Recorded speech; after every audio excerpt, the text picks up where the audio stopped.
going on, YouTube? I am back with another video, you guys. I'm back in a car, so this makes this a car vlog again. We're going to be talking about something that has gone viral on TikTok, Instagram, YouTube, TV, doesn't matter, man. We're going to be talking about Boosted Luckey getting gapped, or Boosted Luckey not living to the potential that was put out there. It's crazy. We're also going to be talking about Velocity Motorsports, DIDNT, and a few others that were down at Texas 2K. You guys know everything 1320 happens on this channel. Make sure you hit that like button, subscribe. Check out my latest videos. I had a 4-part series on 392s and Hellcats. Check that out. And of course, check out some of my racing videos because I actually race. Let's go.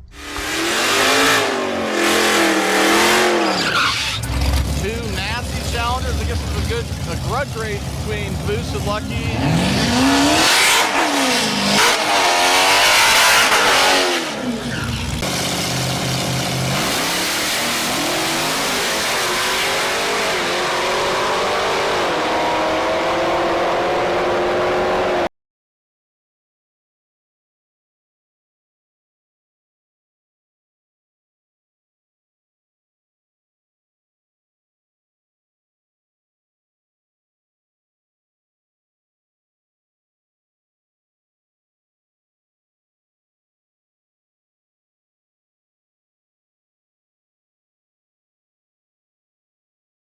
get this out there before anybody attacks me in the comments, right? I know Boosted Luckey personally. I actually had a race set up with him about 3 years ago or 2 years ago at Texas Motorplex for Demonology's YouTube call out. Yes, I do YouTube. Yes, I race. No, I am not a YouTube racer. I actually race. There's been plenty of times I've been racing and haven't filmed a thing. But I want to go ahead and make this disclaimer. Boosted Luckey has kind of taken the reign of, you know, taking the Mopar, taking that platform to another level. You had Demonology, you had Mod to Fame, you had Mission Flyer, a couple of others that are out there that I may not mention. But you had those guys that took a platform to another level. He just happened to be up and coming and is now taking it to, again, another level. What I want to say is simple. Cars break all the time. I need you guys to understand that car ran at 8.1 in the quarter mile. Nobody in these comments, and I guarantee you most likely nobody in the viewing section here has an 8-second car, let alone a 10-second car, that's gonna comment like crazy. You know, I get there's a lot of hate, there's a lot of love, right? But for me, I wanted to discuss it because I know what it takes to build a Mopar, build a Challenger in general, to go very, very fast. Now, the guy that he raced that you saw in the beginning of this video, that is Fast Lane Wood, man. He's had a really, really fast Charger, CTSV. He's been racing for a while. Granted, I don't think he got his clout per se, that he may have deserved, but he's got a really, really fast car. And when you put two fast cars out there against each other, you better come with your A game, right? That's just what it is. You know, so for me, Boosted Luckey ran, I think 4 times, and all 4 times but the last pass, he ended up breaking a transmission, a torque converter, whatever it may be. So his 4th pass where he actually raced fast lane, he was on a only boost, no nitrous, basically A to B pass. It was his first pass, you know, basically from putting a whole nother transmission in the car.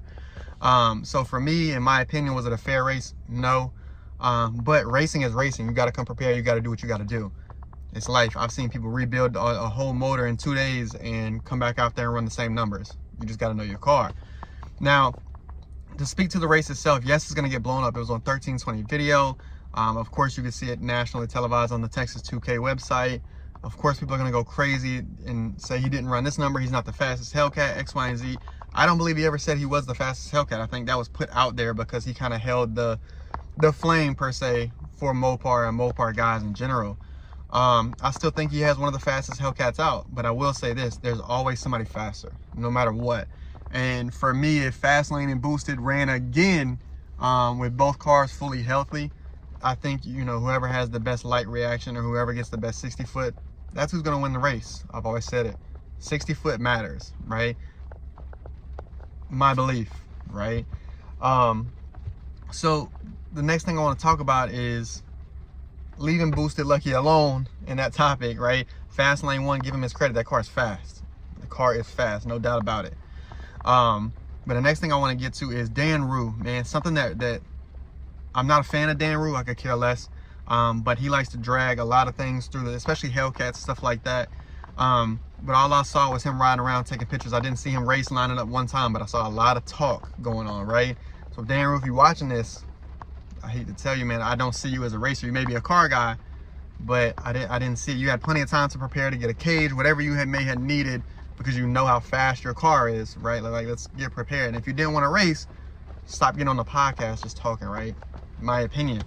Then Velocity Motorsports, man, I've followed them, Jay, Parker, Wayne, some others on TikTok. And I think for them to start off is, and Parker used to come to Caffeine and Octane in Atlanta and started out as the red blow-off guy, right? Red blow-off valve guy, right? Now running an 8.1 and his Mustang is crazy. I wanted to give a big shout out to them. If you're watching this, man, leave a comment. Whenever I'm back in Atlanta, we can link up, do some stuff. But yeah, like huge shout out to them. That's crazy to go from that, and I'm not even a Mustang person. But back to the first topic, and I'm gonna leave you guys with this, man. Yes, it looks like Boosted Lucky got gassed, but if you understand anything about racing, cars break, and he was making an A to B pass. It's life. I think if both cars, again, both cars were healthy, you may see a different, you know, outcome. He received a lot of hate because the spotlight is on him. It is what it is, man. But again, shout out to Fastlane for, you know, winning the race. I think he went pretty deep into, I don't know if he was a heavyweight or not, into Texas 2K. You can check it all out on Texas 2K on their website. You can check out all the races. I don't know if they set them up to be on the platform the whole time or if it was all live. But other than that, man, let me know what you felt about Texas 2K. It's one of the events that I want to get to that I have yet to go to, partially because Texas 2K, Wham, and then the event that I always go to with Demonology are literally back to back to back. And it would dang near just me staying in Texas for an entire month, and it just won't work that way for me and work and everything that I do. So normally I just go to my guy Demonology's event and head back. This year I don't know if I'm gonna be there, you guys. I'm not gonna lie. Last year I missed it. I was in Spain, but you never know, right? I might pop out and line it up a few times. I got a few guys that I need to race Supreme, and it's crazy 2650. I was about to call it a Whipple. That is a Magnuson ZL1. We got a couple things lined up down the road, you guys, so make sure you stay tuned. As soon as I come back, we're back to racing content. We're back to going to the drag strip every Wednesday, Thursday, whatever day it is that they're open. But outside of that, man, make sure you like, comment, subscribe. Let me know what you think of the Boosted Lucky situation, and we're out.